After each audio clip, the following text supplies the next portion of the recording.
Bon, je confirme, je vis la même chose que Brivael. Mon ancien métier de directeur technique et d'ingénieur en informatique, il n'existe plus, mais il y a un nouveau métier, hein, qui le remplace et qui est vachement plus intéressant.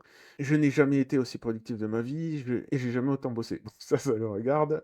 Ma théorie, c'est simple, le travail traditionnel est extrêmement aliénant. C'est pour ça que j'avais arrêté la programmation, c'est que c'est chiant en fait, quand on sait programmer, eh beh, c'est juste automatique. On se met devant le clavier, on pisse du code et on attend et ça, c'est fini.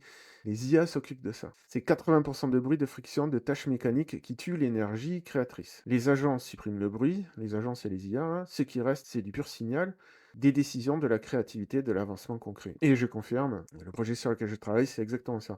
Alors, il faut savoir utiliser les IA, évidemment, ça se fait pas tout seul. On peut s'embourber dedans, mais c'est bel et bien le cas, ça retire la partie chiante. Est-ce que ça veut dire que le métier de programmeur ou de directeur technique ou d'ingénieur informaticien va disparaître? Eh bien non.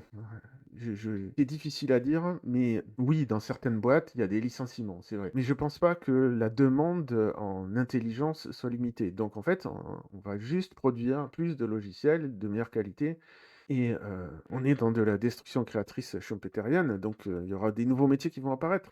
Et ça a jamais été aussi facile, de monter sa propre boîte. Puisque là, vous avez des employés, programmeurs quasiment gratos, ou presque, à disposition.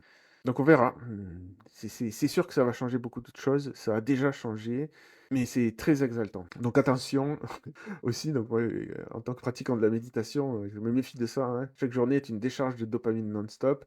Ouais, mais en vrai, c'est pas bon signe, hein. Faut faire attention à ça, à pas se laisser, emporter par ça. J'en parle en connaissance de cause, hein, je propose carrément une formation sur le sujet. Alors, c'est orienté méditation, mais en vrai, c'est la science de la métacognition. Peut-être que je referai une autre version orientée plus entreprise, mais basiquement, tout est là, en fait.